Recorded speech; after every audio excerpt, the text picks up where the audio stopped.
Bismillahirrahmanirrahim. Assalamualaikum warahmatullahi wabarakatuh. Alhamdulillahi rabbil alamin. Wassalatu wassalamu ala asyrafil anbiya'i wal mursalin. Sayyidina Muhammad wa ala alihi wa sahbihi ajma'in. Allahumma salli ala Muhammad wa ala alihi wa ashabihi wa man sara ala da'watihi bi ihsanin ila yaumiddin, amma ba'd. Jumu'ah mubarakah, Jumaat yang diberkati, dan pagi ini selepas kita sama-sama menunaikan solat subuh, maka kita bersama di dalam program Majlis Ilmu, di mana lagi kalau bukan di Tanyalah Ustaz TV3, 19 November 2021, 14 Rabiul Akhir 1443 Hijriah. Kita bersama dalam program Tanyalah Ustaz, dan topik yang akan sama-sama kita kupas dan kita telusuri pada pagi yang berbahagia ini iaitu generasi Al-Kahfi di dalam topik dan bab akidah. Bersama saya insya-Allah Muhammad Ervino bin Johari. Hubungi kami seperti mana biasa untuk kita terus bersilaturahim, dan dalam masa yang sama dapat kita komunikasikan ilmu dan kita setarakan info menerusi talian 1-800-881677, dan juga seperti mana biasa di Facebook kita Tanyalah Ustaz TV3. Muslimin muslimat yang dirahmati Allah, alhamdulillah, mudah-mudahan hari ini kita diberikan kekuatan oleh Allah Subhanahu wa taala untuk mengikhlaskan hati dan menyumbangkan yang terbaik buat agama, dan sekurang-kurangnya kita terlibat di dalam mana-mana usaha dan cara penyebaran dan penyampaian maklumat-maklumat dan mesej-mesej yang bermanfaat. Yang mana yang Allah Subhanahu wa taala berikan ujian, kesakitan, kekurangan, kepedihan, kesempitan di dalam apa juga ruang dalam kehidupan, sama-sama kita doakan agar Allah memberikan kemudahan, menurunkan rahmat dan juga pemeliharaan, malah memberikan keberkatan di dalam kehidupan kita bersama.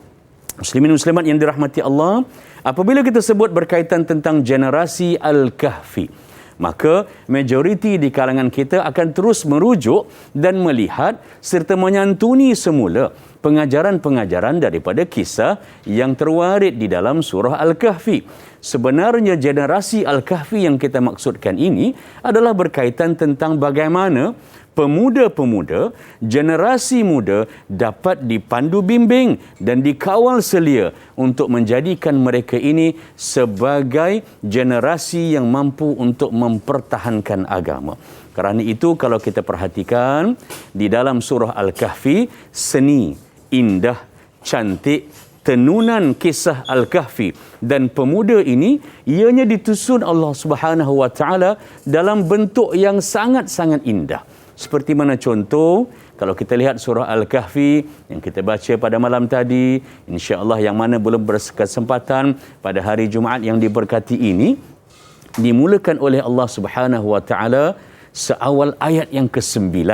A'udzu billahi minasyaitonir rajim. Am hasibta anna ashabal kahfi warraqimi kanu min ayatina ajaba.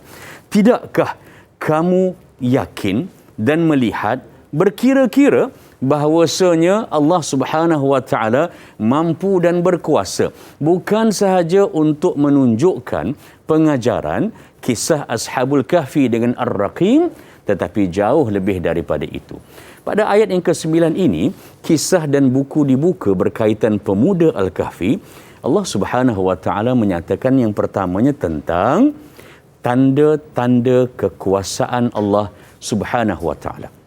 Ini adalah merupakan mesej, malah prinsip utama di dalam sebarang bentuk qasas ataupun penceritaan yang ada di dalam Al-Quranul Karim.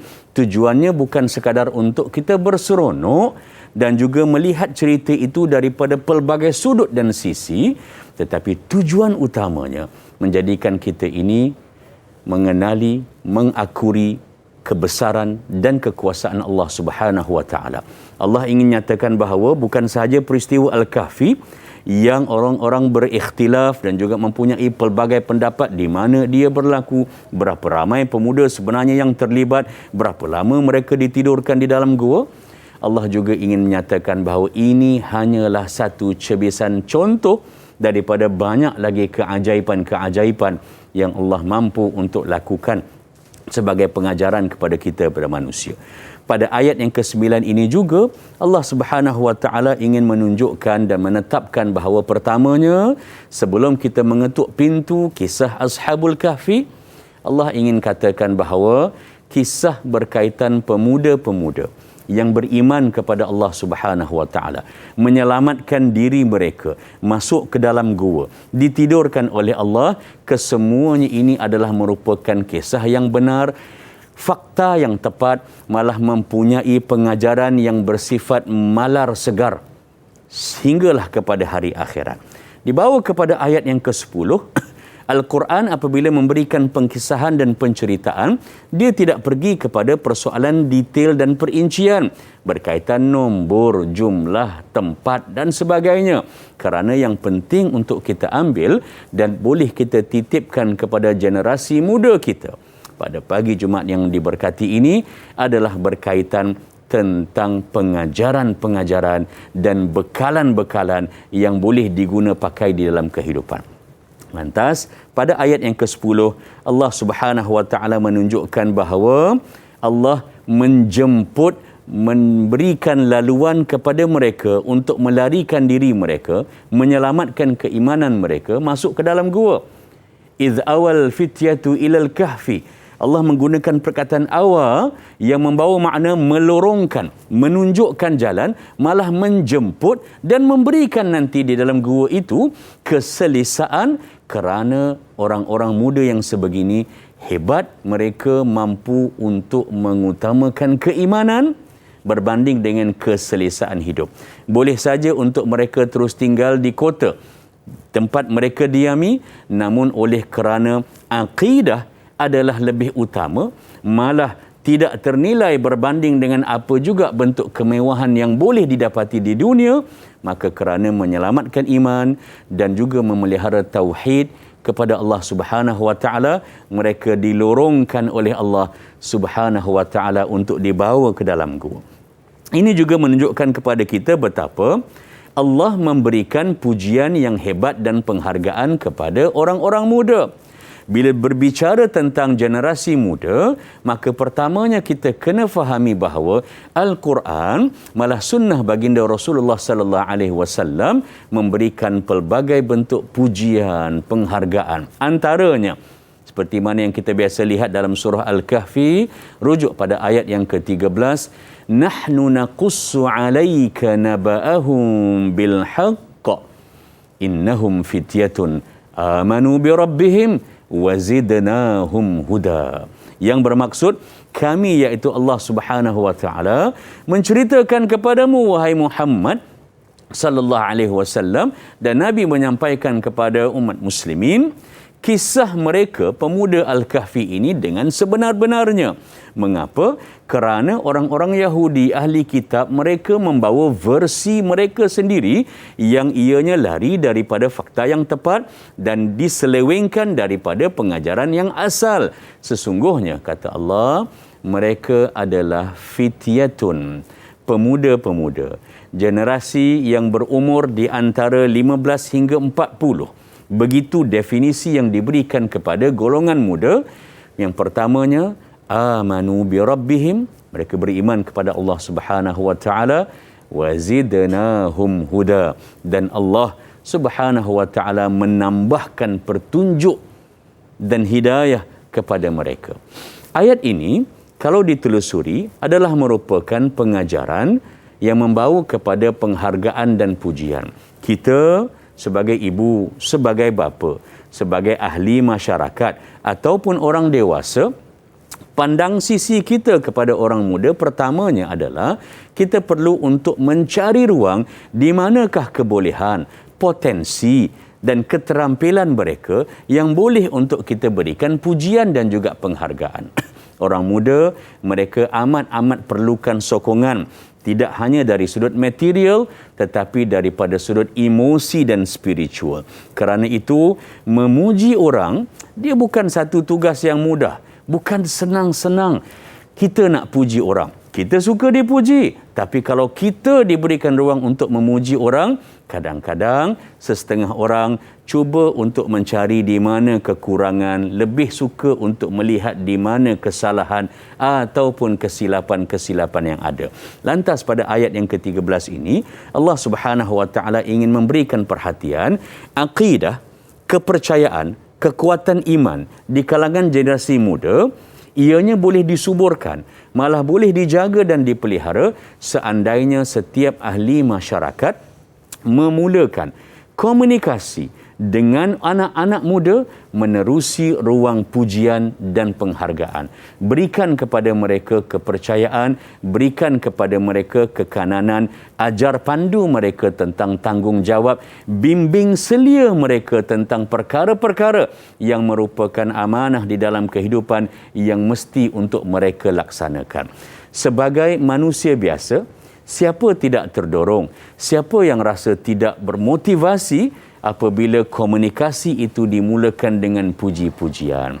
Kerana itulah pada ayat yang ke-13 surah Al-Kahfi ini, Allah memperuntukkan pujian dan penghargaan apabila ada mana-mana generasi muda dengan kekuatan yang mereka miliki dan mereka menjadikan kekuatan yang ada itu untuk tidak memilih keburukan walaupun mereka mampu dan mempunyai ruang untuk melakukan yang sedemikian, tetapi mereka memilih untuk beriman dan kekal mempertahankan akidah dan kepercayaan kepada Allah Subhanahu Wa Taala.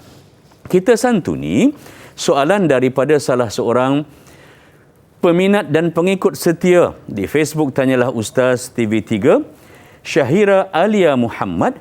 Katanya, Assalamualaikum Ustaz, da'i dan semua. Waalaikumsalam warahmatullahi wabarakatuh. Bagaimana akan jadi kepada negara kita akan datang? Lihatlah generasi muda sekarang.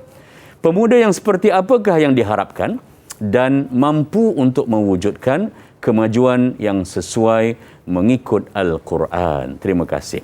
Terima kasih kepada yang bertanya. Mudah-mudahan perkongsian ini bermanfaat untuk semua.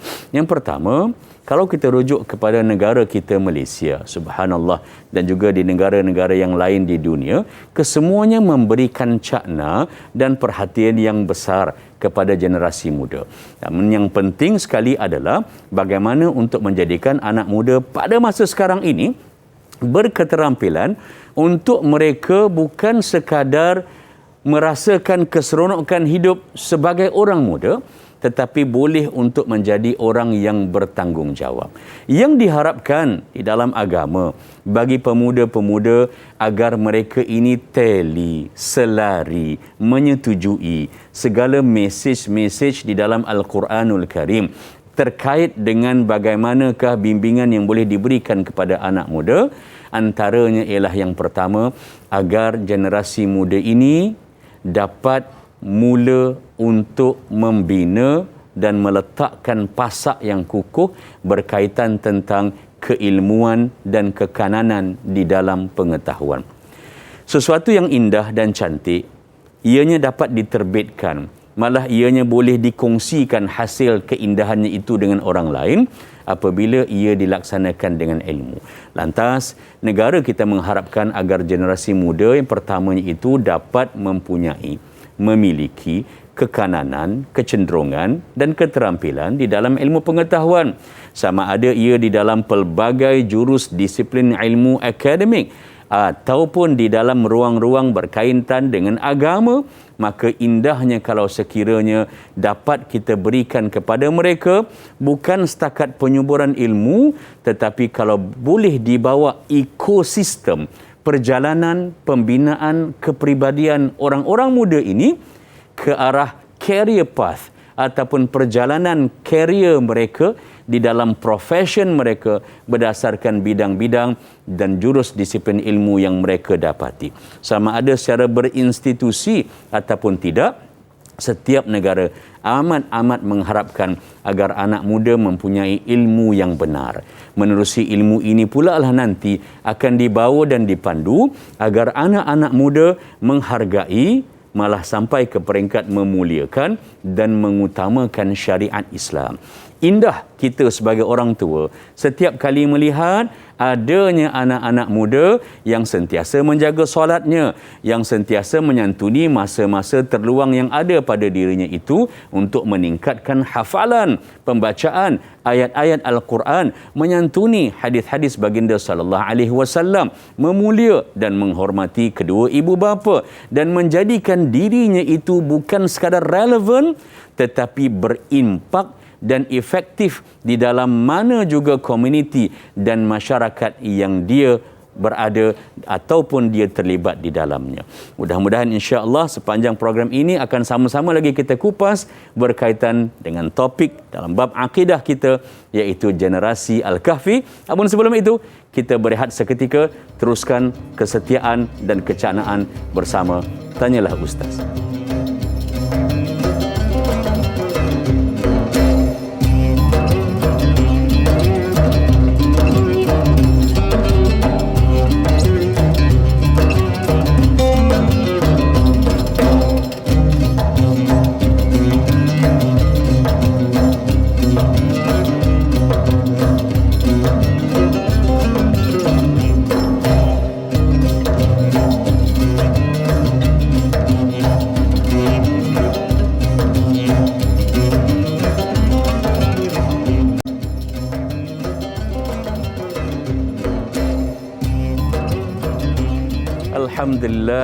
Alhamdulillahi wa kafa wassalatu wassalamu ala rasulihil mustafa wa ala alihi wa sahbihi ajmain. Kita menyambung semula siaran kita di dalam Tanyalah Ustaz TV3 dan teruskan kesantunan komunikasi dan interaksi kita menerusi talian 1-800-881677 dan juga boleh dikemukakan soalan-soalan dan juga pandangan-pandangan malah perkongsian menerusi Facebook Tanyalah Ustaz TV3. Alhamdulillah. Kita terus santuni soalan yang kedua daripada FB kita, daripada Nuri Abdullah. Assalamualaikum Ustaz, da'i serta para pendengar yang budiman semua. Waalaikumsalam warahmatullahi wabarakatuh. Katanya tajuk menarik untuk ditontoni serta menjadi tauladan kepada kita semua. Soalan saya yang pertama, apakah negara kita mampu melahirkan generasi Al-Kahfi dengan tumbuh macam cendawan, sekolah pondok, pusat tahfiz, sekolah agama, termasuk MRSM Ulul Albab? Yang kedua, apakah halangan utama untuk melahirkan generasi Al-Kahfi? Sekian, terima kasih. Semoga mendapat pencerahan Ustaz. Subhanallah. Terima kasih pada yang bertanya. Yang pertama, menyantuni soalan yang pertama daripada Nuri Abdullah. Negara kita menerusi sistem pendidikan yang ada sebenarnya telah mempunyai landasan ataupun platform yang kukuh untuk mendasari pembinaan syakhsiah dan kepribadian golongan-golongan muda. Lantas kerana itu kita mempunyai pelbagai nama, malah jurus pandu, modul serta perancangan-perancangan dalam pendidikan yang kesemuanya itu kemungkinan mempunyai dan bertatahkan nama yang berbeza, tetapi alhamdulillah ianya menepati dan berselari dengan falsafah pendidikan negara, falsafah pendidikan Islam, malah falsafah pendidikan kebangsaan kita. Ini menunjukkan kepada kita bahawa landasan telah pun ada, platformnya telah pun tersedia, pengisiannya juga telah pun dirangka rancang untuk jangka masa yang lebih panjang. Yang pentingnya adalah bagaimana memastikan kelestarian anak-anak muda ini sentiasa terpandu dan terkawal. Kita mahukan dan kita inginkan menerusi sistem pendidikan yang ada ini, yang sememangnya mampu untuk membantu bimbing anak muda, tetap terus disokong kerana cabaran bagi generasi muda ini bukan hanya di peringkat bangku persekolahan ataupun bukan hanya di universiti, college universiti, politeknik dan institusi pendidikan tinggi yang sedang mereka berada di dalamnya. Ia adalah merupakan mesej yang bersifat sepanjang usia kehidupan. Mengapa saya katakan begitu? Kerana terdapat pelbagai halangan-halangan dan cabaran-cabaran dalam melahirkan generasi Al-Kahfi. Antara cabarannya yang pertamanya adalah generasi muda ataupun umur muda ini dinyatakan sebagai umur yang afdal marahilil umur. Peringkat umur yang paling utama. Kenapa dikatakan utama? Kerana pertamanya, ia adalah merupakan peringkat umur yang paling panjang secara umum, secara fakta yang biasa. Kerana baginda Rasulullah sallallahu alaihi wasallam pernah bersabda, a'maru ummati baina sittin wa sab'ina, yang bermaksud umur umatku, kata baginda Rasulullah sallallahu alaihi wasallam, adalah sekitar secara umumnya antara 60 hingga 70. Lantas kalau sekiranya diletakkan gambaran generasi muda ini antara umur 15 sehingga 40 ataupun 45, 25 ataupun 30 tahun, daripada 60 tahun, ia menyamai lebih kurang separuh daripada hayat manusia. Daripada peringkat umur kanak-kanak, bayi kecil, dan kemudian pada peringkat usia dewasa ataupun di peringkat tua, ini adalah merupakan tempoh masa yang paling utama. Yang kedua, ia adalah merupakan tempoh umur yang paling panjang di dalam kehidupan. Ianya juga mempunyai pelbagai isu-isu dan halangan-halangan yang kesemuanya mampu untuk ditangani dan disantuni berlandaskan kepada akidah yang benar dan juga syariat yang dipatuhi. Yang pertama, apa halangan kepada anak muda? Ia adalah merupakan peringkat umur di mana ia adalah peringkat umur perpindahan daripada keadaan yang lemah ataupun daif kepada keadaan yang kuat. Masakan tidak, kita rujuk dalam surah Ar-Rum, lihat pada ayat yang ke-54. Allah Subhanahu wa taala berfirman, a'udzubillahi minasyaitonirrajim. Allahul ladzi khalaqakum min dha'fin. Allah jadikan kamu, wahai pembaca Al-Quran, siapa dia? Setiap seorang daripada kita bermula dengan keadaan yang daif, yang lemah. Kita mungkin tidak faham, kita pastinya tidak mempunyai sebarang memori bagaimana kita bermula di dunia ini, dilahirkan dan dikeluarkan daripada perut dan rahim ibu kita yang mengandungkan kita. Namun bila melihat anak kita lahir, dapat anak saudara, tengok adik, dapat cucu dan sebagainya, maka cuba kita lihat proses kelahiran. Mengapa Allah kata kita mula dalam keadaan yang lemah? Bayi kita, anak kita itu bila dilahirkan, ada dua belah tangan. Tapi tangan ini tidak mampu untuk memegang benda-benda yang berat. Mempunyai mata, tetapi gambaran yang diberikan oleh pakar-pakar perubatan kepada saya, selagi mana kelenjar ataupun kilang air mata dalam struktur bola mata manusia, anak yang baru lahir tadi belum dapat mengalirkan keluar proses pengeluaran air mata dengan sempurna. Selagi itu, mata yang dilihat pejam celik, buka tutup itu, pandang kanan kiri, dia sebenarnya tidak dapat melihat image ataupun objek di hadapannya itu dengan jelas. Kerana itulah dia menggunakan pendengaran sebagai sumber utama untuk dia mendapat ilmu pengetahuan. Ia mempunyai kaki, tetapi mungkin sampai peringkat 1 tahun, 12 bulan, sekitar itu baru mungkin boleh belajar untuk bertatih dan berjalan. Tidak mampu untuk berlari, malah makan pun terpaksa disuap dan dilap mulutnya. Ini adalah peringkat pertama, semua daripada kita lemah. Allah sambung ayat ini dalam surah Ar-Rum dengan lafaz, "Thumma ja'ala min ba'di dha'fin quwwatan." Kemudian Allah jadikan daripada peringkat lemah sampai kepada generasi muda yang kita bincangkan ini, iaitu peringkat di mana kita digambarkan dalam Quran mempunyai sifat quwwatan ataupun kuat di dalam bahasa. Inilah peringkat di mana cabaran besar bagi golongan remaja, anak muda, pemuda dan pemudi, kerana mereka dah terbiasa lemah. Mereka dah terbiasa untuk diberikan, dibantu sokong, baik berjalan, dipapah dokong, makan, membersihkan badan dan pakaian, segalanya dilakukan oleh ibu bapa dan orang lain yang ada di sekitarnya. Jadi mereka mula beralih, punya lebih kekuatan, kemampuan untuk bukan sekadar berjalan tapi berlari, bukan sekadar berlari tapi deras dan pantas, boleh mengangkat benda-benda yang sebelum ini tidak mampu dan boleh berfikir tentang banyak perkara berbeza sebelum ini. Perubahan inilah yang menjadikan cabaran yang besar bagi diri, malah kadang-kadang kalau tidak dipandu bimbing boleh menjadikan berlakunya konflik. Keduanya adalah cabaran dan halangan dari sudut rasa untuk penolakan dan juga pemberontakan. Maksud pemberontakan di sini adalah apa-apa yang dinyatakan oleh orang lain, kalau dulu dia patuh dan diikut tanpa sebarang soal, sekarang ini mungkin dia telah pun mula membina idea-idea sendiri. Dia dah ada pandangan sendiri. Betul atau salah sudah bukan lagi merupakan pertimbangan mereka. Di sinilah ruang setiap ahli dan komuniti dalam masyarakat untuk membantu bimbing mereka agar sentiasa rasional, praktikal, malah mematuhi perintah-perintah syarak. Ketiga, halangan kepada generasi muda ini adalah daripada sudut keinginan dan keseronokan mereka untuk sentiasa mencuba, mencari, eksplorasi benda-benda yang merupakan perkara yang baru. Kadang-kadang lagi benda itu adalah merupakan yang bahaya, lagi ia dekat dan disukai oleh generasi muda. Risiko sentiasa ditambah setiap hari.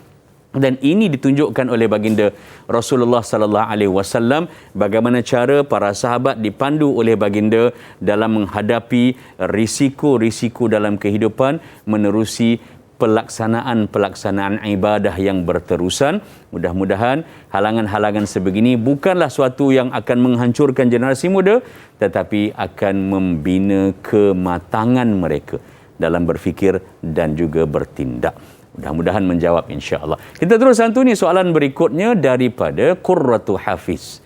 Assalamualaikum Ustaz. Waalaikumsalam warahmatullahi dan da'i, saya tolong jawabkan. Waalaikumsalam warahmatullahi wabarakatuh.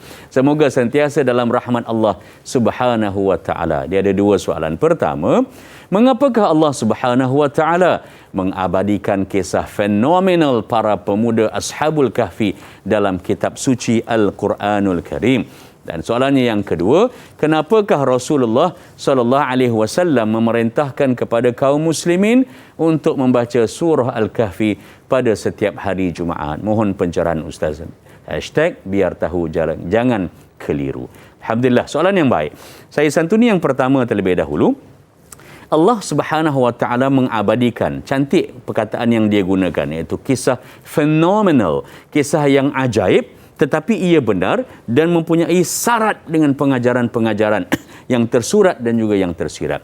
Di dalam Al-Quranul Karim, kisah pemuda Al-Kahfi ini Allah Subhanahu wa taala tunjukkan secara ringkas. Pertama adalah untuk menunjukkan betapa pentingnya dalam kehidupan mempunyai pelbagai bentuk tarikan-tarikan dan keinginan, tetapi akidah adalah merupakan tunjang utama. Insya-Allah kita akan terus santuni soalan ini dengan jawapan-jawapan dan kupasan. Namun kita berhenti seketika dan kita jumpa lagi selepas ini insya-Allah. Terus kekal dengan Tanyalah Ustaz TV3, biar tahu jangan keliru.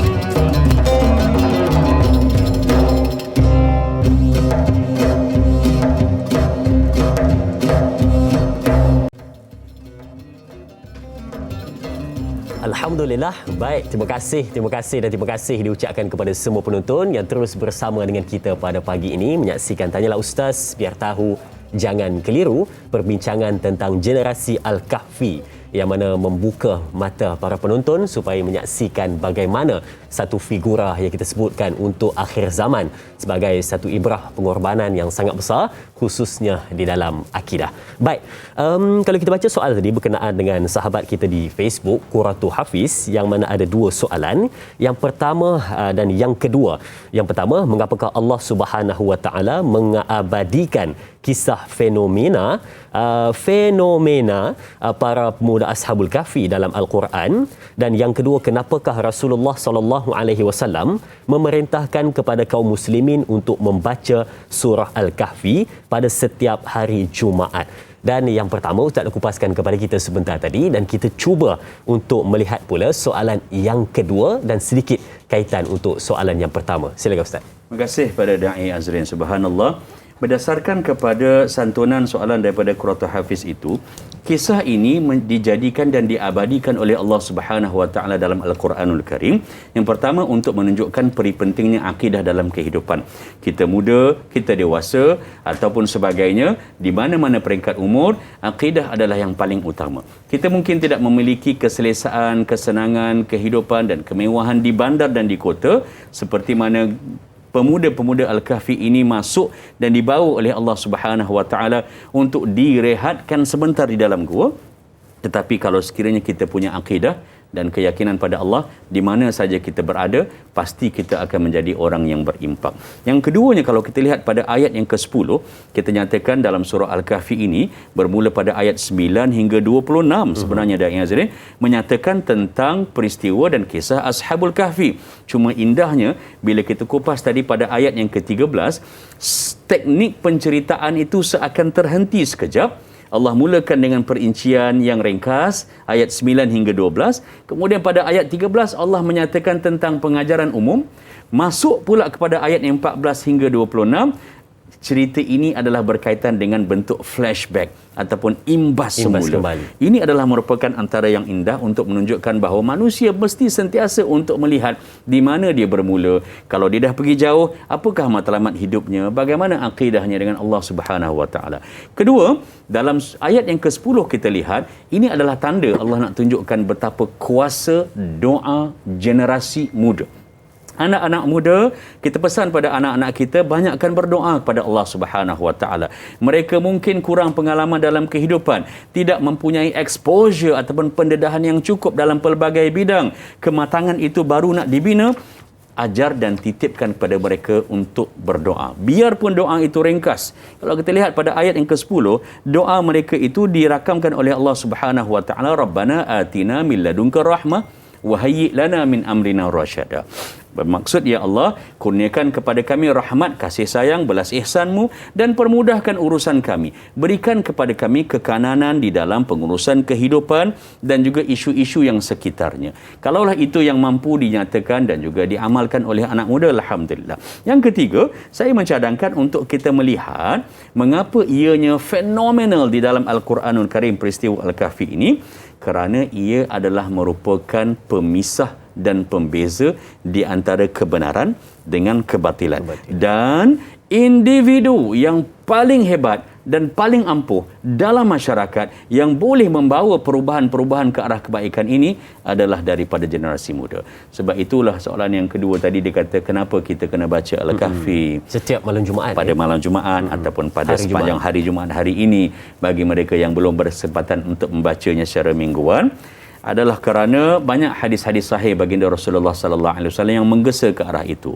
Antaranya hadis baginda sallallahu alaihi wasallam, man qara'a surat al-kahfi yaumal jumu'ah adha'a lahu an-nur adha'a lahu minan nuri ma bainal jumu'atain. Siapa yang baca surah al-kahfi, maka Allah Subhanahu wa taala akan terangi dengan cahaya. Subhanallah, kalau cahaya ini sekadar lampu yang ada, ia bersifat sementara. Tapi kalau ianya kurniaan Allah, ia seakan satu pandu suluh sepanjang kehidupan. Antara dua Jumaat, artinya sepanjang hari dalam seminggu itu, insya-Allah urusan kita dipermudahkan dan kita melakukan perkara dalam lingkungan kerahmatan dan bimbingan dari Allah Subhanahu wa taala. Wallahu a'lam. Betul. Baik Ustaz, dan bila kita bercerita tentang anak muda hebat ataupun golongan muda yang hebat, sudah pastinya dua nama akan timbul. Yang pertama adalah Muhammad Al-Fatih, ya, dan yang kedua adalah generasi Al-Kahfi ataupun golongan Al-Kahfi yang kita sebutkan pada hari ini. Dan kalau kita nak bawa sedikit perbincangan kita kepada anak-anak muda yang menyaksikan kita pada hari ini, walaupun dah boleh pergi ke sekolah kan, dalam perjalanan ataupun dah berada di sekolah, mungkin ada yang mendengarkan perbincangan kita pada hari ini, sebab sekarang juga ada hybrid learning saya. Ada yang di rumah dan ada yang di sekolah. Dan kita nak sebut kepada anak muda, bagaimana kita mendengar perbincangan tentang kisah Ashabul Kahfi, ciri-cirinya itu apakah yang perlu ada pada generasi anak muda pada hari ini supaya dapat tiru sedikit generasi Al-Kahfi ini. Ciri-cirinya Ustaz, silakan. Subhanallah. Terima kasih pada Da'i Azrin. Soalan yang sangat baik. Yang pertamanya adalah mempunyai ciri melihat ke hadapan, ataupun dengan istilahnya matang daripada sudut mengatur gerak kerja dan cara kehidupannya.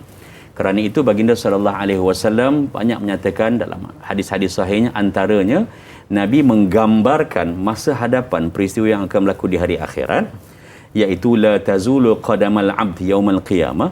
Kaki manusia ini tidak akan bergerak dan beranjak selagi mana dia tidak selesai ditanya dan disaring berkaitan tentang lima perkara. Tapi dalam konteks kita ini yang ditanya ialah an syababihi fima afna, tentang waktu mudanya di mana dan bagaimana dia habiskan. Kerana itu bagi orang-orang dewasa, jangan kita cuba untuk menitipkan gambaran kepada anak-anak muda bahawasanya dengan mungkin ada kekurangan kita, ada kelemahan kita, ada keonaran yang kita buat semasa kita muda dulu, dan kita menceritakan dalam nada yang menyeronokkan, yang menggembirakan, aku dulu buat begini, aku dulu berani buat begitu, seakan mengundang motivasi kepada mereka untuk melakukan perkara yang tidak baik yang sama.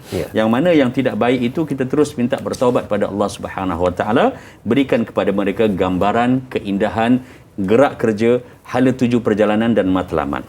Nabi juga sallallahu alaihi wasallam menyatakan ciri yang kedua, iaitu generasi muda kalau ingin mendapat dan merasakan kegemilangan seperti mana Sultan Muhammad Al-Fatih dan juga pemuda Ashabul Kahfi, iaitu untuk sentiasa mengambil dan merebut peluang ke arah kebaikan tanpa bertangguh. Baginda sallallahu alaihi wasallam menyatakan dalam hadis sahihnya, saya fikir dan percaya ramai hafal hadis ini, igtanim khamsan qabla khamsin. Hendaklah kamu rebut peluang, 5 peluang yang ada sebelum datangnya situasi dan kamu berada dalam kondisi 5 yang lain. Antara yang pertamanya yang disebut oleh baginda sallallahu alaihi wasallam, syababika qabla haramika. Ambil peluang masa kamu muda. Dalam surah Ar-Rum ayat 54 tadi, generasi muda dinamakan sebagai kumpulan yang berada di tengah-tengah. Kitaran hidup manusia lemah, naik ke atas kuat. Tapi kita kena ingat ayat 54 surah Ar-Rum itu tidak berhenti di atas. Allah sambung dengan lafaz maja'ala min ba'di quwwatin dha'fan wa syaibah. Turun bawah balik semula. Kemudian dia iaitu Allah menjadikan kamu rasa kamu kuat dan hebat, tetapi rupa-rupanya kamu akan ditukarkan oleh Allah balik semula kepada masa kamu rasa hidup ini kamu lemah, tak kuat dan kamu tua ataupun beruban. Artinya orang tua dengan budak umur tak sama, pengalaman jauh beza, tetapi sifat dan attributes yang Allah tunjuk seakan sama. Kalau dulu jalan kena dokong, sekarang mungkin juga begitu. Kena dokong. Makan, kena beri suap. Ubat, kena disuap, malah kena dilap.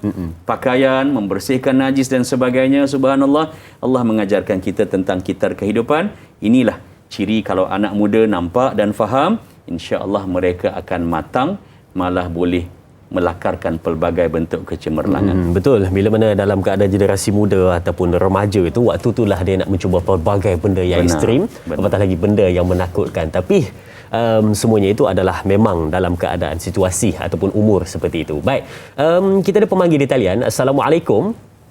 Waalaikumsalam. Ya tuan, siapa di sana? Abdullah Osman daripada Seremban. Tuan Syed Abdullah Osman dari Seremban. Ya, silakan soalan tuan. Tuan. Saya ada baca satu artikel mengatakan remaja Islam ni ramai yang bunuh diri. Daripada 800 orang, hampir 400 orang remaja Islam yang bunuh diri. Di mana silapnya kita dan bagaimana untuk mengatasinya? Adakah dari sekolah? Patutnya dari sekolah lagi kita dah berikan iman dan sebagainya, mengajar Islam dan sebagainya. Minta pencerahan daripada Ustaz. Terima kasih. Baik, terima kasih Tuan Syed Abdullah dari Seremban. Katanya tadi satu benda yang menakutkan juga bila sebut tentang bunuh diri. Banyak remaja Islam yang membunuh diri katanya. Tadi mungkin dia ada sebutkan daripada 800 hampir 400 dia kata. Itu 50% Ustaz 50%. Jadi di mana silapnya dan nak perbetulkan tu dari mana katanya? Sedikit Ustaz, silakan. Terima kasih pada tuan yang bertanya, Da'i Azrin dan juga semua. Yang pertama, apabila kita menangani dan cuba untuk meletakkan solusi penyelesaian yang dicadangkan bagi mana-mana isu, kita cuba sebaik mungkin untuk mengelak agar kita ini mudah untuk menuding ataupun meletakkan kesalahan dan kekurangan itu dalam mana-mana sudut ataupun peringkat-peringkat yang ada. Benar, pendidikan itu amat penting di institusi-institusi pendidikan. Namun, pendidikan yang asas malah berterusan dan itulah yang akan diulang ingat dan dijadikan sebagai kebiasaan bagi generasi muda adalah pendidikan yang bermula di rumah dengan mereka yang mempunyai hubungan kekeluargaan yang akrab dengan mereka. Contoh tauladan itu mereka nampak bukan sekadar dengar tapi dilihat, bukan sekadar perkataan tetapi juga aksi-aksi yang ditunjukkan, cara bagaimana komunikasi, muamalah pendidikan itu yang berlaku di rumah. Bagaimana untuk kita perbaiki? Antara yang dilakukan oleh baginda Rasulullah sallallahu alaihi wasallam dengan anak muda ini, pertamanya adalah memberikan kepada mereka laluan agar mereka rasa mereka berada di depan. Mereka diutamakan. Jangan disisihkan pandangan anak-anak, lebih-lebih lagi anak-anak remaja yang baru nak meningkat ke generasi muda ini, kerana mereka punya pandangan kemungkinan pada fikir kita itu kurang ataupun cetek dan tidak bersifat diversif, tetapi pandangan itu perlu dihargai sebaiknya. Nabi pernah duduk di sebelah kanannya itu ada orang-orang yang hebat, parangan asyikh.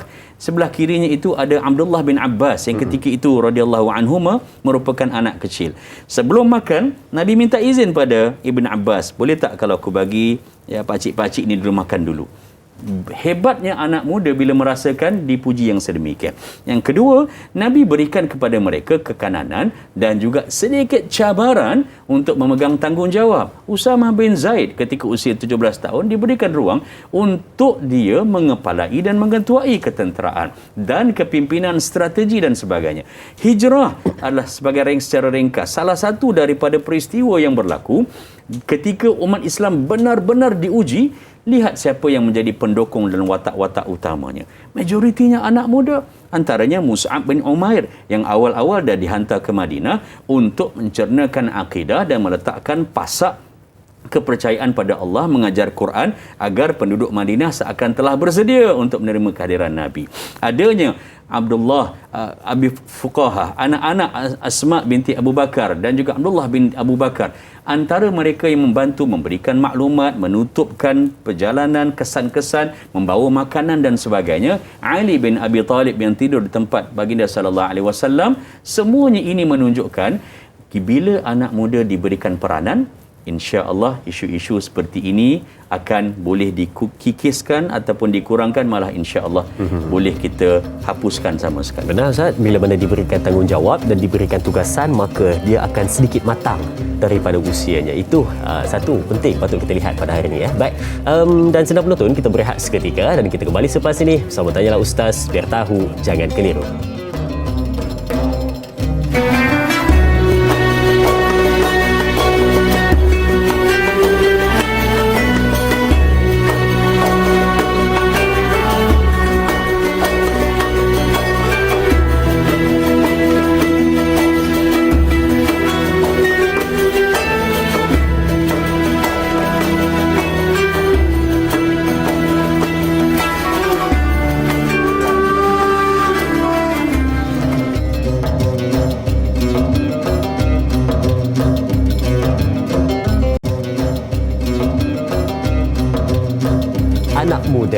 Adalah satu generasi ataupun satu golongan yang patut kita berikan penekanan yang lebih, kerana di waktu inilah dia nak mencuba pelbagai perkara yang mungkin pada kita tidak masuk akal dan tidak baik nampaknya, tapi bila disebut pada anak muda, ia adalah satu benda yang menyeronokkan, menggembirakan walaupun memberikan satu aksi yang tidak menyenangkan pada mata kita. Baik, jadi tugas kita pada hari ini adalah untuk mendapatkan segala input yang nak diberikan oleh Ustaz sebentar lagi, dan seterusnya kita cuba aplikasikan di dalam keluarga kita supaya daripada golongan yang dewasa sehinggalah yang sekecil-kecil usia mendapat input yang diberikan pada hari ini. Baik, kalau kita nak meneruskan perbincangan tentang generasi Al-Kahfi, sudah pastinya kita nak kembali melihat kepada perbincangan soalan kita di ruangan Facebook. Kita bacakan dari sahabat kita Tuan Muhammad Faizal bin Ahmad. Baik, kita lihat soalannya.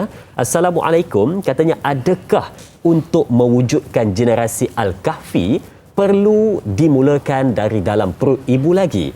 Dan adakah gadget yang diberikan pada kanak-kanak seawal usianya 2 hingga 3 tahun boleh memberikan kesan pada pembentukan minda mereka?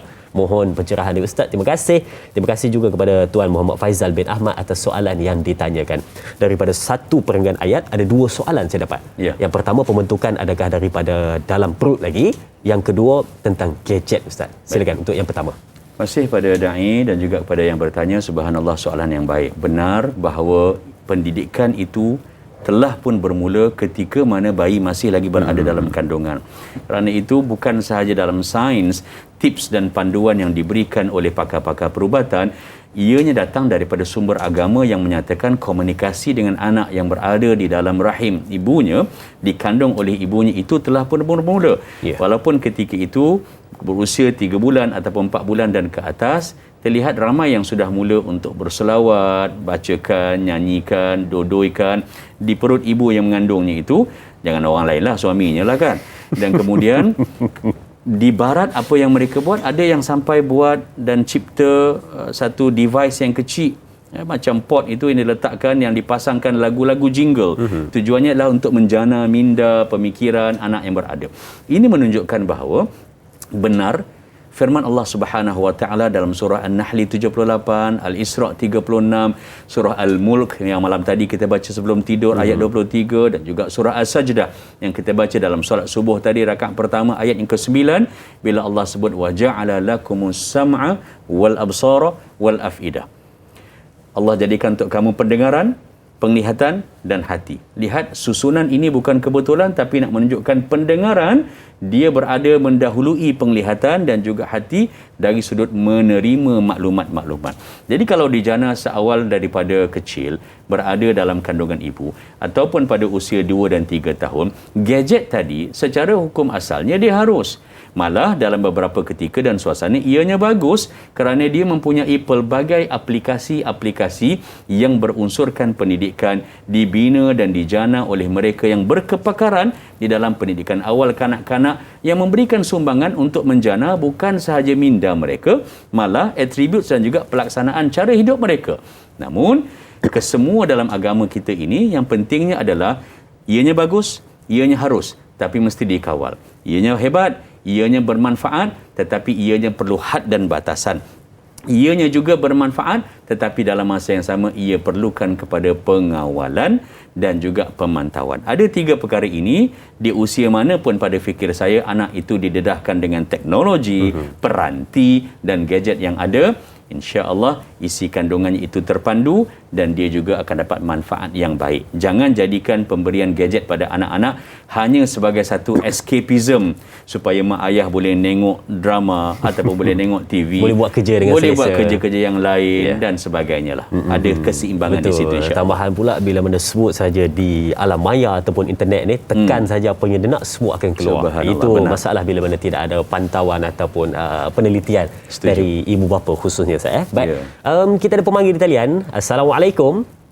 Okay, bismillahirrahmanirrahim. Assalamualaikum warahmatullahi wabarakatuh. Ustaz, Da'i dan kru-kru Tanyalah Ustaz. Ya, siapa di sana? Saya Nurul Hidayah binti Saifuddin dari Kota Baru. Oh, Kota Baru. Ya, silakan soalannya. Okey. Berdasarkan ciri generasi Al-Kahfi di kalangan remaja yang Ustaz explain tadi, apakah cara untuk membina generasi Al-Kahfi di kalangan remaja? Dan sebagai seorang remaja, saya ini masih muda remaja, so apakah guideline dan nasihat Ustaz yang harus saya lakukan untuk mengukuhkan akidah dalam diri dan untuk menjadi generasi Al-Kahfi lah? Okey, ya, itu saja soalan saya. Sekian, terima kasih. Assalamualaikum. Waalaikumsalam warahmatullahi. Terima kasih adik Nurul Hidayah ya atas soalan yang ditanyakan. Mungkin bila kita cerita tentang Ashabul Kahfi, kita pandang pada generasi lelaki.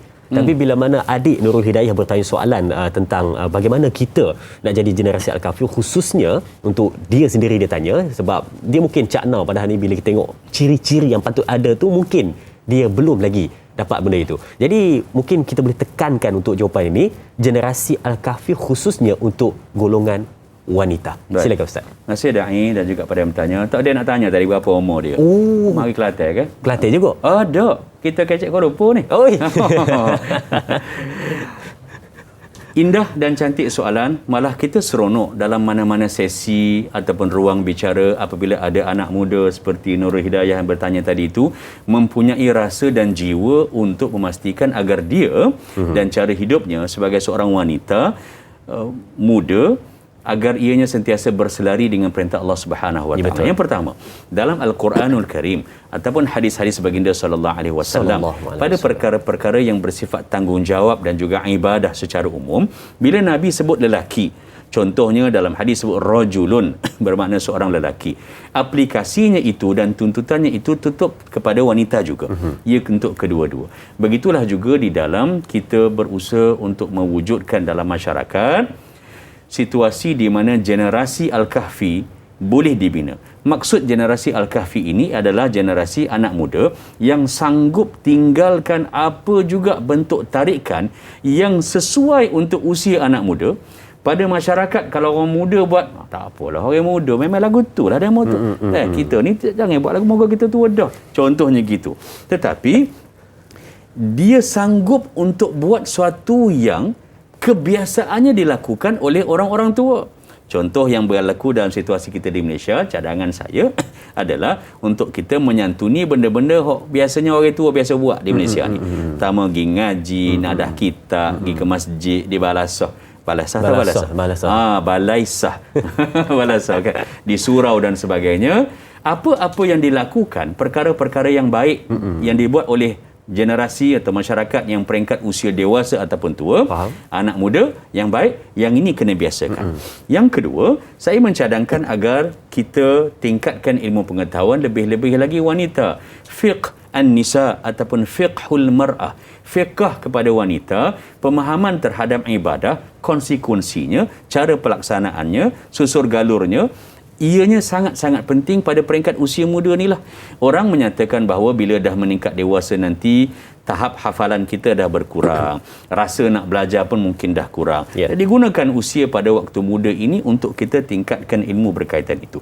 Kedua, untuk anak-anak muda, khususnya bagi anak-anak perempuan, remaja, anak-anak muda, subhanallah, mereka ini bukan sedikit digambarkan dalam hadis baginda sallallahu alaihi wasallam tentang titip pendidikan dan kesan kalau sekiranya mereka ini sentiasa berada di dalam pemeliharaan Allah Subhanahu Wa Taala, iaitu sentiasa ada rasa berhati-hati kepada perkara-perkara yang bersifat ma'asi ataupun perkara-perkara yang mungkar. Bukan buat, bukan jauh, tapi wujudkan rasa hati-hati.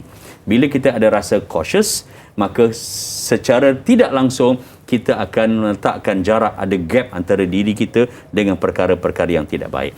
Ketiga, saya cadangkan kepada anak-anak muda, khususnya wanita ataupun perempuan, agar memilih rakan-rakan sekitar yang boleh membantu untuk membina kepribadian. Kalau sekiranya ada rakan-rakan yang kita rasa tidak kena atau bersesuaian, berkawan ini boleh. Ada orang yang kita berkawan dengan mereka sesuai secara fizikal, jumpa, ngeteh, ngopi dan sebagainya. Ada rakan-rakan yang dia ni sesuai secara dalam talian sajalah, di mana kita mungkin boleh memilih ataupun meletakkan had di mana bagaimana cara komunikasi. Lantas pilihlah rakan-rakan yang baik yang ada di persekitaran. Ada mana-mana unsur-unsur yang dilakukan yang tidak baik, jangan marah ataupun hina pelakunya, tapi kita benci kepada bentuk perkara-perkara yang tidak baik yang dilakukan oleh orang tersebut, lalu kita larikan diri. Dan yang terakhir secara ringkas untuk menyantuni soalan ini, saya mencadangkan agar bagi wanita untuk dia sentiasa memelihara maruah. Maruah ini besar, muruah bahasa Arab, maruah bahasa Melayu. Yang paling mudah, satu daripada ciri yang besar muruah ini adalah al-haya. Al-haya yang digambarkan oleh Nabi bermakna rasa sifat malu. Manusia ini bila malu, subhanallah, sebab tu Nabi pernah Aisyah radhiyallahu anha gambarkan Nabi ini lebih pemalu daripada anak dara. Maksudnya anak dara ini by nature mereka ini pemalu. Bila malu, dia mungkin tidak nampak sehebat ataupun seaktif orang lain, tetapi yang pasti dia akan terlindung dan terpelihara daripada perbuatan-perbuatan yang tidak baik. Bukan malu pada manusia, malu kepada Allah yang memerhati, mengawasi, merekod dan mencatat.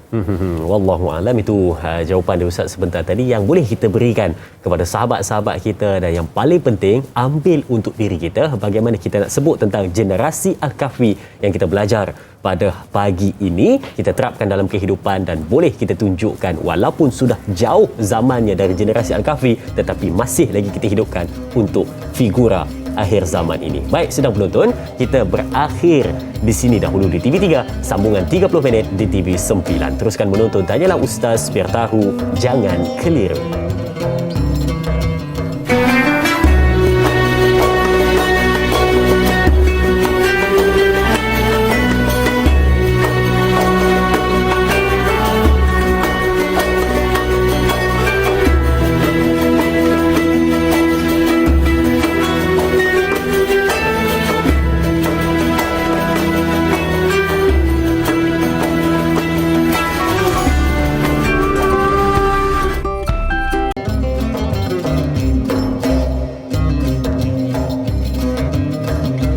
Alhamdulillah.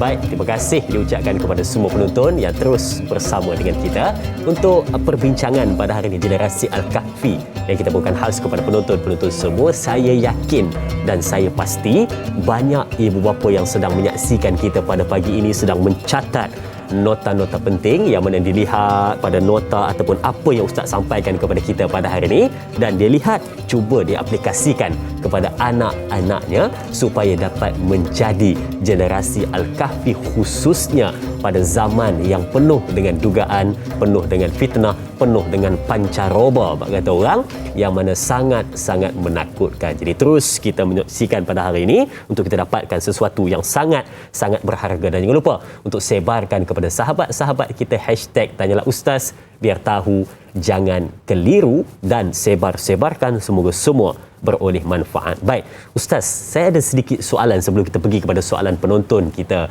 di Facebook ya. Soalannya mudah, tetapi mungkin ada juga penonton-penonton di rumah dan saya sebenarnya yang tertanya-tanya dengan soalan ini.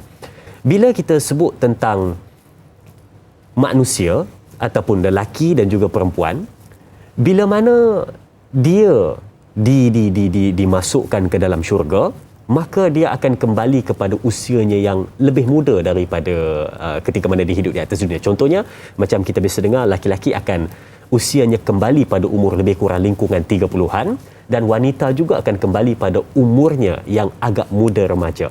Dan persoalannya di sini tentang wanita tersebut. Kenapa tidak 30, kenapa tidak 40, tetapi dikembalikan kepada usia remaja wanita tersebut? Mungkin ada sedikit keistimewaan pada remaja itu, Ustaz. Kita kaitkan dengan perbincangan generasi Al-Kahfi. Silakan, Ustaz. Terima kasih, Dain Azim. Subhanallah, soalan yang bukan saja ini berfikir luar kotak, ini berfikir tanpa kotak. Jauh saya. Masya-Allah. Yang pertamanya, kalau kita perhatikan, subhanallah, Allah Subhanahu Wa Taala di dalam sebarang suruhan ataupun larangan kepada hamba-Nya kita ini untuk dilaksanakan atau ditinggalkan dalam kehidupan di dunia, sentiasa diraikan syariat itu agar ianya teli, berselari, bersamaan dengan apa yang ada dalam diri kita yang Allah cipta, iaitu fitrah. Fitrah kepada manusia, ianya sukakan kepada benda yang segar. Kita makan, beli sayur-sayuran, buah-buahan, pasar, buah-buahan, ikan. Masya Allah, kita yang tak berapa pandai sangat tentang ikan, tak payah sebutlah nama ikan kan. Kita pun akan pastikan, nengok matanya, tekan mata, nak elok pastikan lagi. Kenapa? Agar ianya istilahnya segar. Betul. Ataupun dalam konteks kita muda lah. Semua orang mahukan begitu, itu fitrahnya. Wanita, subhanallah, dalam Al-Quranul Karim, juga dalam hadis baginda sallallahu alaihi wasallam, digambarkan pertama antara elemen besarnya agar wanita faham, agar lelaki juga cakna, iaitu wanita ini adalah merupakan yang teratas, yang tertinggi daripada sudut zinatun, dan yang keduanya mata'un. Dalam hadis Nabi, khairu mata'id dunya al-mar'atu salihah.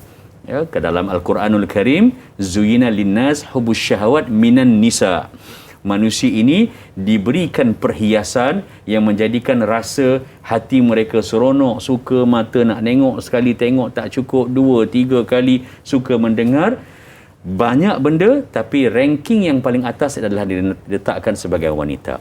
Jadi wanita adalah merupakan aset yang sangat-sangat berharga dan bernilai. Ibarat kita bawa balik, beli, kumpul duit, satu perhiasan yang cantik.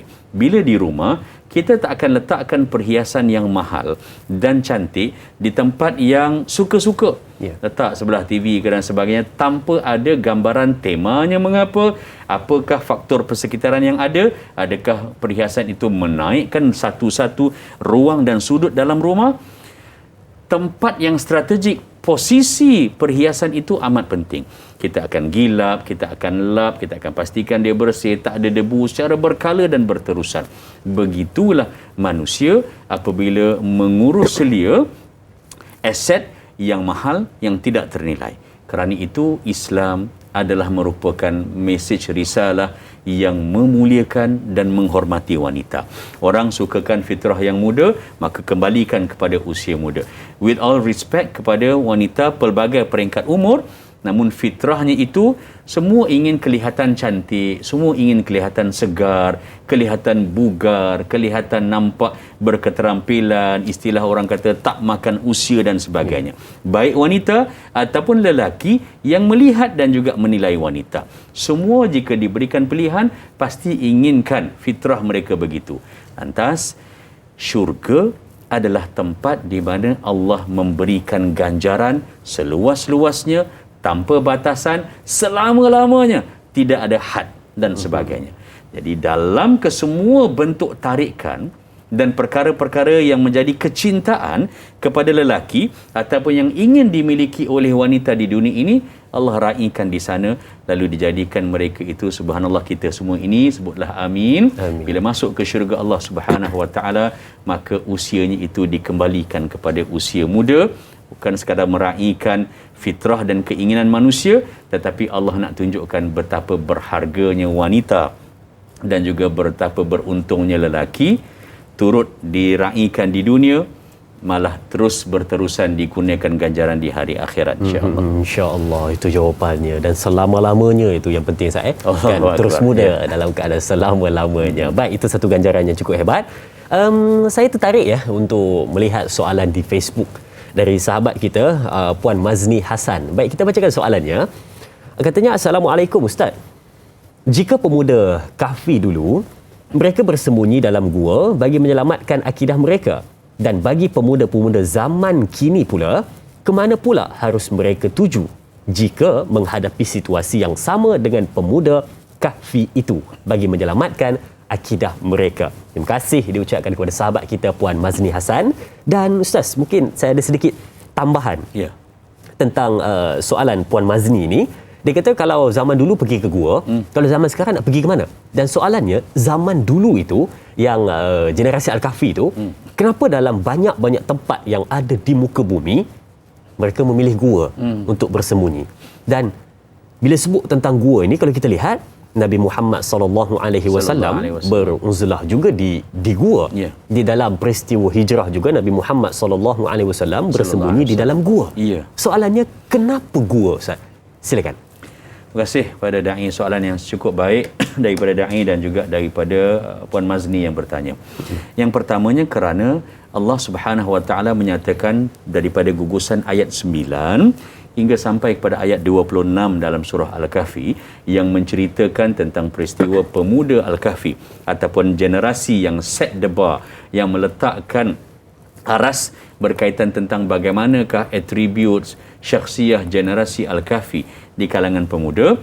Gua itu dijadikan sebagai satu lokasi dan ia adalah merupakan satu simbolik berkaitan tentang yang pertamanya pengasingan. Pengasingan pada perkara-perkara yang tidak baik adalah merupakan satu daripada cara yang paling ampuh untuk memastikan kita dapat memelihara keimanan, malah ketakwaan kepada Allah Subhanahu Wa Taala. Pengasingan memerlukan tempat dan tempat ini tidak didefinisikan dengan nama.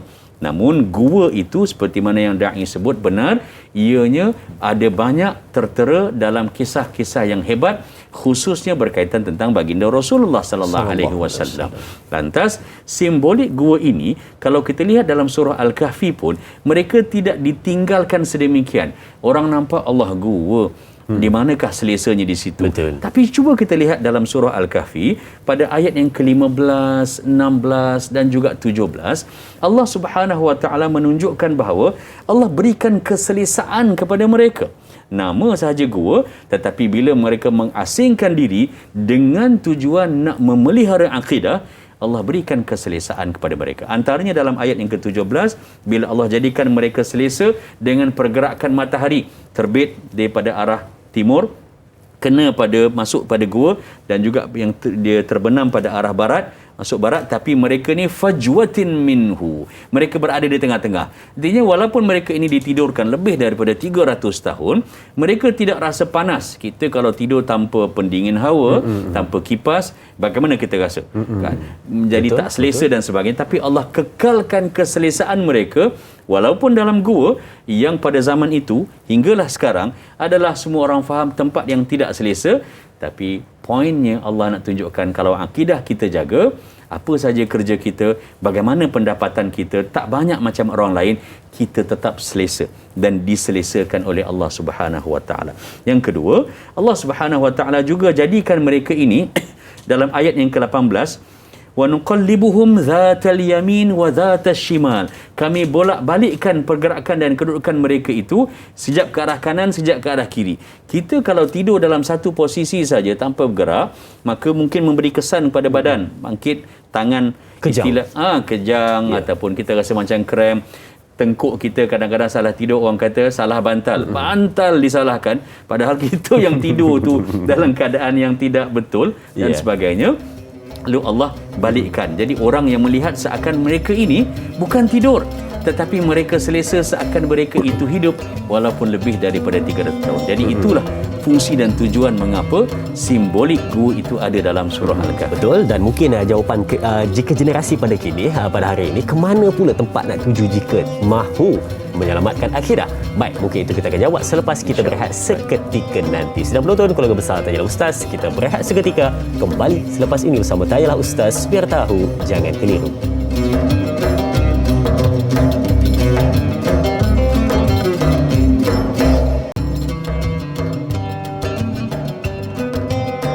Jika pada hari ini, jika anak muda yang mungkin situasinya sama ataupun sedikit sama dengan generasi Al-Kahfi yang ada pada zaman dahulu yang kita ceritakan pada hari ini, jika dahulu bersembunyinya mungkin di gua, dan pada hari ini di mana tempat untuk memotivasikan diri, untuk membangkitkan semangat kecintaan kepada agama dan Allah Subhanahu wa taala, dan juga bagaimana jika berada dalam situasi yang sama dengan generasi Al-Kahfi, di mana tempatnya? Ayuh kita tanya pada Ustaz. Silakan. Terima kasih Dai. Subhanallah. Secara ringkas, yang pertamanya, situasi berubah.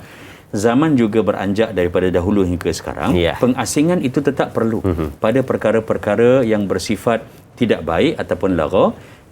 Dinyatakan daripada kita dalam Al-Quranul Karim, muru kiraman. Kita berlalu daripada benda-benda yang tak elok, situasi dan suasana yang tidak baik, asingkan diri, berlalu dengan penuh rasa syukur dan juga rasa berbangga bahawasanya Allah Subhanahu wa taala selamatkan anak muda daripada perkara-perkara tidak baik, diajak dan sebagainya. Nabi Ibrahim AS juga ketika waktu usia mudanya diajak oleh kaumnya untuk pergi ke pesta di mana adanya penyembahan-penyembahan yang tidak sepatutnya. Lalu dia menyatakan bahawa dia tak ikut dan dia kata asabani suda' dan sebagainya. Ini adalah merupakan gambaran betapa bila diberikan pilihan, sekarang ini mungkin tidaklah perlu untuk masuk ke dalam gua, tetapi mengasingkan diri di tempat yang strategik ataupun dalam suasana yang strategik untuk pembinaan syakhsiah anak muda. Yang pertama, dalam hadis baginda sallallahu alaihi wasallam jelas sebutkan tentang 7 golongan. Sab'atun yudhilluhumullah yauma la dhilla illa dhillu. Di hari akhirat pada mahsyar nanti ada 7 golongan saja yang dapat naungan Allah. Satu daripadanya Nabi kata syabun ta'allaqa qalbahu bil masajid. Seorang pemuda yang hatinya itu tak terikat pada hiburan, tak terasa tertarik dengan benda-benda keseronokan dan lara, tetapi dia hatinya itu rasa kalau sehari tak pergi masjid, dia rasa lain macam. Dia rasa macam kurang, dia rasa macam tak puas dan sebagainya. Ada rasa begitu, masjidlah adalah merupakan tempat pengasingan, boleh i'tikaf dan juga pelbagai ibadah lain. Yang kedua, mengasingkan diri sekarang ini bukan ke gua, tapi pergi ke tempat-tempat di mana adanya ditawarkan ilmu-ilmu dan juga perkongsian dan mesej bermanfaat. Hadis baginda sallallahu alaihi wasallam, talabul ilmi faridah ala kulli muslimin. Menuntut ilmu itu baik muslim ataupun muslimah, ia merupakan perkara yang fardu dan wajib mesti dibuat dan dilaksanakan. Baginda Rasulullah sallallahu alaihi wasallam juga mengajar para sahabatnya di kalangan anak-anak muda, pengasingan bukan lagi ke gua, sebab selepas peristiwa turunnya wahyu yang pertama, gugusan 5 ayat dalam surah Al-Alaq, cuba kita lihat dalam sejarah hidup Nabi sallallahu alaihi wasallam, tidak ada lagi dah Nabi beruzlah. Bagaimana situasi keadaan masyarakat, Nabi tetap berada masuk dalam masyarakat dan tidak mengasingkan diri daripada orang lain. Lantas, anak muda sekarang ini, ibu dan ayah tidak mungkin dapat untuk mengekang perjalanan pergerakan mereka. Kemana saja mereka pergi, tapi yang penting mereka pergi itu dipandu agar pergi ke tempat-tempat dan berada di suasana yang strategik untuk pembinaan mereka. Apa pesan Nabi SAW secara ringkas kepada para sahabat di kalangan anak muda?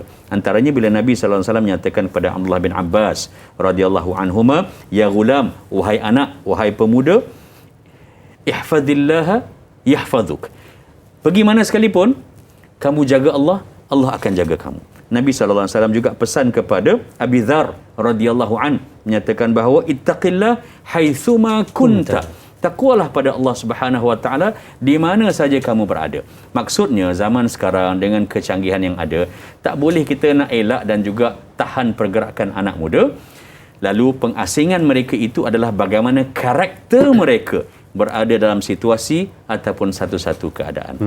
Bersembunyi, perbaiki diri dan lihat bagaimana untuk kita sebut, kita lihat bagaimana yang dinyatakan oleh baginda Nabi Muhammad sallallahu alaihi wasallam tadi, jaga Allah, Allah akan jaga kamu, dan jaga Allah walau di mana kamu berada. Baik, Ustaz, mungkin sedikit untuk persoalan yang menyebabkan kita ataupun penonton-penonton di rumah merasa sedikit runsing memikirkan masalah ini, sebab perkembangan teknologi dan juga dunia semakin ke hadapan, maka akan tercetusnya idea-idea untuk membuat lirik-lirik lagu yang mungkin kita sedap rasa menyanyi, tetapi liriknya itu cuba untuk diteliti balik. Melihat pada anak muda, seronok mereka menyanyi, seronok mereka mendendangkan lagu-lagu yang mereka minati, tetapi kerisauan itu boleh jadi ataupun tidak keruntuhan akhlak generasi muda pada hari ini disebabkan oleh lirik-lirik lagu yang tidak baik, khususnya lagu barat. Silakan Ustaz. Baik.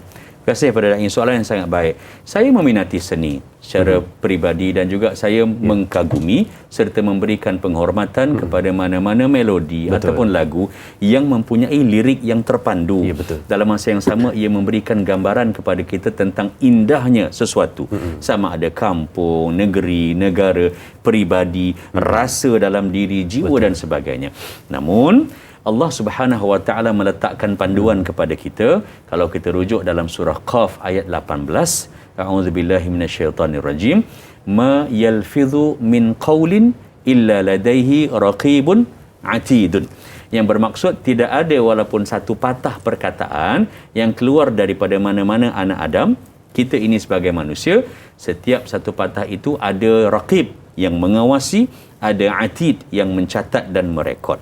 Lantas lirik adalah penting kerana dia perlu sinkronis, berselari dengan melodi. Dan ianya juga bersifat untuk mendidik ataupun memberikan mesej itu sampai kepada orang.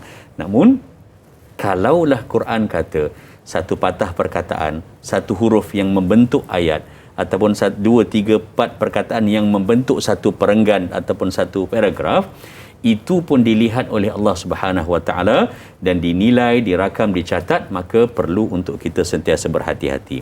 Lirik-lirik yang tidak baik ini, dia beginilah. Kita manusia banyak kelemahan dan kekurangan.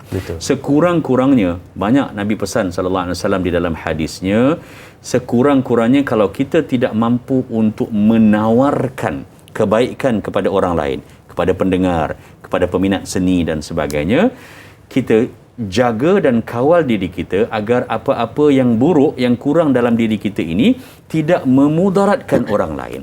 Kalau ianya perkataan, maka jagalah lisan kita. Kalau ianya tinta, tulisan datang daripada idea, biarlah idea kita itu, walau apa nama tajuk lagu sekalipun, biar ianya nanti adalah merupakan suatu yang menjadi sebab Allah Subhanahu Wa Taala memberikan ganjaran. Orang tua-tua kita dahulu banyak memberikan kesenian dalam bentuk hiburan juga. Namakan dia syair, gurindam, pantun dan sebagainya.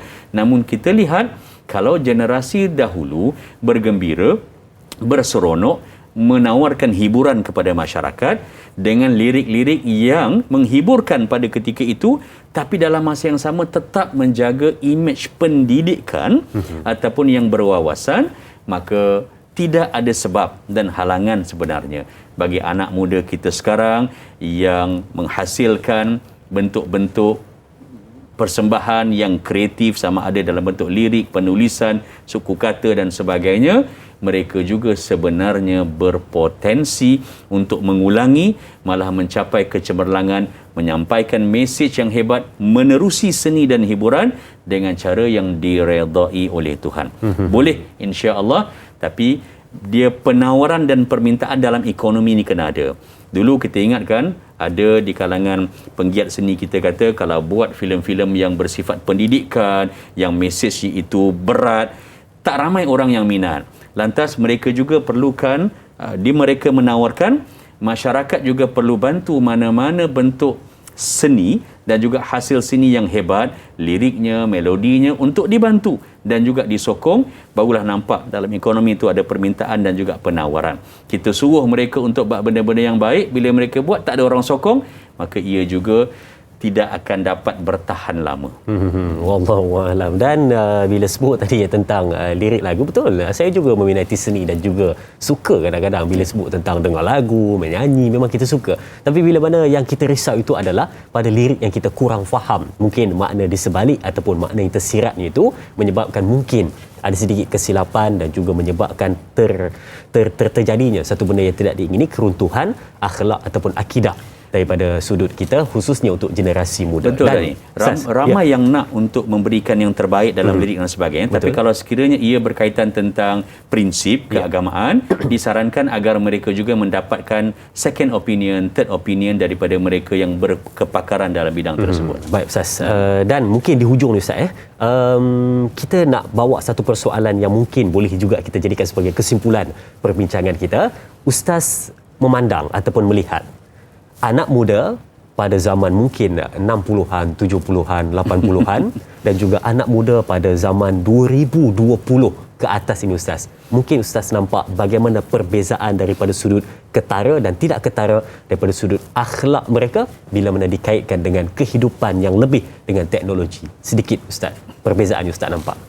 Baik, terima kasih kepada Dai. Teknologi pada fikir saya adalah baik. Secara umumnya kesemuanya ini dalam agama, selagi mana ia tidak bertentangan dengan mana-mana nas dan dalil, ianya harus. Malah dalam beberapa sudut ianya sangat-sangat diperlukan, khususnya dalam sektor pendidikan, ekonomi, pembinaan, organisasi dan sebagainya. Namun manusia juga dalam erti kata, baik mereka yang hidup di abad yang ke-17, 18, 19, 20 dan 21, manusia tetap manusia. Betul. Yang memerlukan kepada hati mereka ini diisi dengan perkara-perkara keseronokan. Lantas di mana fungsi teknologi, peranti, gadget-gadget yang ada? Ini adalah merupakan elemen-elemen. Kalau dulu mungkin ia tidak dicipta dengan sebegini canggih, tapi dalam masa yang sama tetap mereka melakukan bentuk-bentuk kreativiti itu dengan melahirkan benda-benda, alat-alat, elemen-elemen, tambahan dan sokongan untuk menjadikan mereka seronok, baik dalam bentuk bunyi-bunyian ataupun dalam bentuk lukisan dan pemandangan atau juga menerusi pandangan.